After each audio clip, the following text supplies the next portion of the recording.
More bad news for the people trying to control the contaminated water leak at the Fukushima plant. Officials with Japan's nuclear regulator say there may be more than one storage tank that's leaking radioactive water. TEPCO officials broke the news to their counterparts from the Nuclear Regulation Authority on Friday. They say radioactive readings inside a ditch leading into the Pacific Ocean have been rising since Tuesday. They say workers have found higher concentrations of strontium and other beta ray emitting substances in water samples taken from the ditch. NRA Commissioner Toyoshi Fuketa says the ditch may have collected more spilled radioactive materials as a result of rainfall. But he also suggested that more than one tank may be leaking. He told the TEPCO managers to start monitoring the tanks more closely. Workers at TEPCO have also reported a plunge in levels of chlorine and radioactive materials inside a utility tunnel after work began to pump out densely contaminated water. NRA officials say the readings probably dropped when low chlorine groundwater flowed into the tunnel. They say this could mean tainted water from the tunnel seeped into the soil and mixed with groundwater. The people in charge of Japan's crippled nuclear plants say they're facing their worst crisis since the triple meltdown at the facility. Every day, hundreds of tons of water accumulate inside Fukushima Daiichi. Hundreds more are believed to be seeping into the ocean after becoming contaminated with radioactive particles. In this edition of Nuclear Watch, we're looking at the latest on the effort to bring the situation back under control. Workers at Fukushima Daiichi have struggled to stop radiation from escaping into the environment ever since the 2011 earthquake and tsunami wrecked the facility. One of the main sources of contamination is the groundwater that flows from the mountains into the nuclear plant. Government officials used Tokyo Electric Power Company data to estimate the extent of the problem. They said approximately 300 tons of water was filtering through the site until early this month, becoming laced with radioactive materials and then seeping into the sea. Another factor is the ever-increasing amount of water accumulating inside damaged infrastructure. Once it makes its way into reactor buildings, it mixes with radioactive isotopes. For months, TEPCO workers have been pumping up 400 tons of water every day and storing it in tanks on site. TEPCO officials say they have about 1,000 tanks containing almost 340,000 tons of water. They say they're at nearly 90% capacity. Last week, workers detected a major leak in one of those tanks. About 300 tons of water escaped, releasing several quadrillion becquerels of radioactive particles. It was the worst single leak since the immediate aftermath of the 2011 accident. There have been 4 instances of leakage from these tanks in the past, but the latest is the largest to date. NHK World's Kenichiro Okamoto has been covering the recent leaks at Fukushima Daiichi. He tells us why the situation is so serious.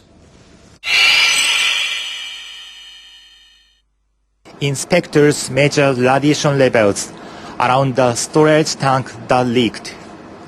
They detected up to 100 millisieverts per hour. A worker exposed to these levels would reach his annual exposure limit in just 30 minutes. Nuclear regulators rated this single leak a level 3 incident on an international scale that classifies nuclear events. Plant managers still don't know the exact cause, but experts question the design of this type of storage tank. They're made of steel plates, bolted together, rather than welded. A resin sealant is supposed to prevent contaminated water from seeping out. Some experts say this is the tank's main weakness. There are about 300 of them on site.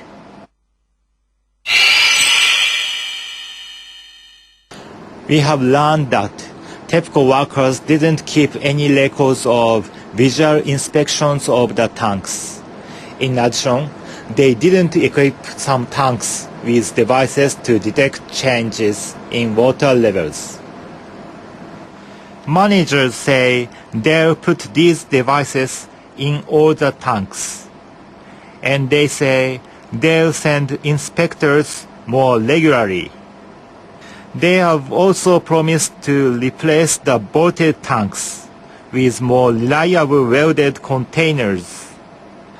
TEPCO executives are promising to set up a special task force to deal with the contaminated water issue.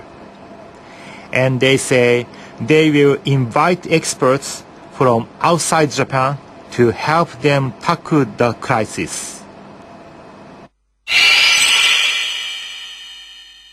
TEPCO engineers are trying to tackle the root of the problem by limiting the inflow of groundwater into the plant. They have been drilling wells between the mountains and the reactor buildings to capture some of the water before it reaches the site and becomes contaminated. And they are also digging wells along the coast to pump up tainted water to try to limit the leakage from inside the buildings. But it's not clear how effective all these efforts will be. One thing is clear though. TEPCO seems incapable of dealing with this problem on its own. Now, Japanese government will fund an underground wall to isolate the facility. The government needs to take charge entirely. Now, although the Japanese government has vowed to come up with measures to tackle the radioactive water leak, the situation may be worse than thought. Studies from last year indicate that radioactive water will contaminate the entire Pacific Ocean in just 6 years. Kim Min-ji reports. This graphic shows the gradual contamination of the Pacific Ocean due to leaks of radioactive water from the crippled Fukushima nuclear plant in Japan. The simulation, which was run by a German marine research institute, shows the entire Pacific waters being polluted by radioactive water in just 6 years. Although the results failed to grab attention when first released last year, experts now fear that the hypothesis may become a scary reality after the Japanese government recently admitted that some 300 tons of radioactive water have leaked into the ocean. Misei Murata, a former Japanese ambassador to Switzerland, criticized the Japanese government and the operator of the crippled nuclear plant, Tokyo Electric Power Corporation, for its handling of the situation. TEPCO recently admitted to leaks of radioactive water.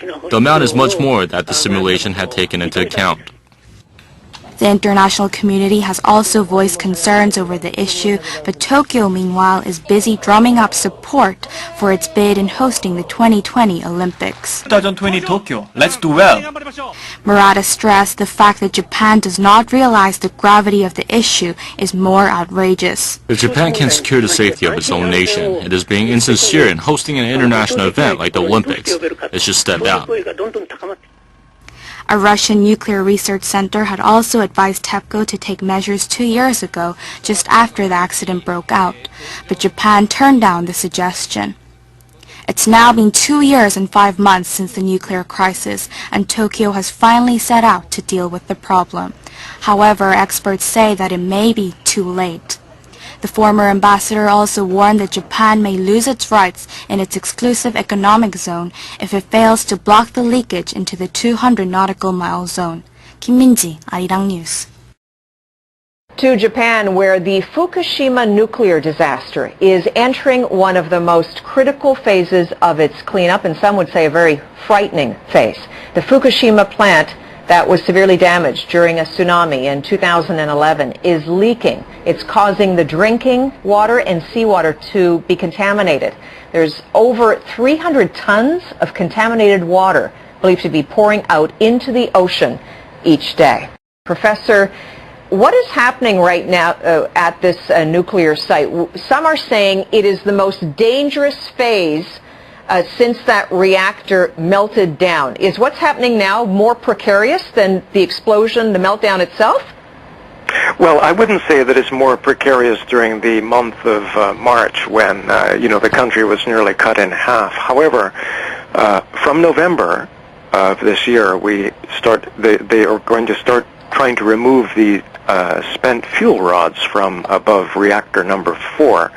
And given the current circumstances, the flow of water that you mentioned and so forth, that's weakening the facility and could lead to, a very dangerous crisis. Mm-hmm. What's actually happening with, these rods that are on site? They're being moved, trying to contain them, or can you take us through some of that? Well, the rods,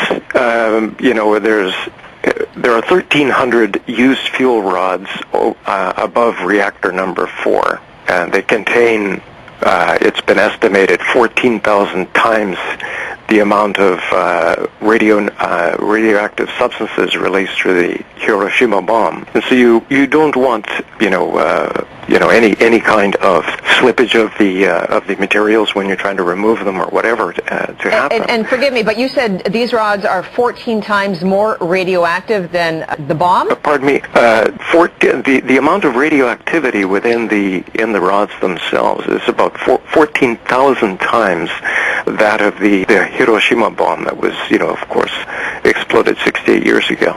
So the issue is you've got these rods above reactor number 4, and you've got this water problem. It's softening the earth underneath the facilities, and making it increasingly difficult to do an already challenging job of removing these fuel rods. All right.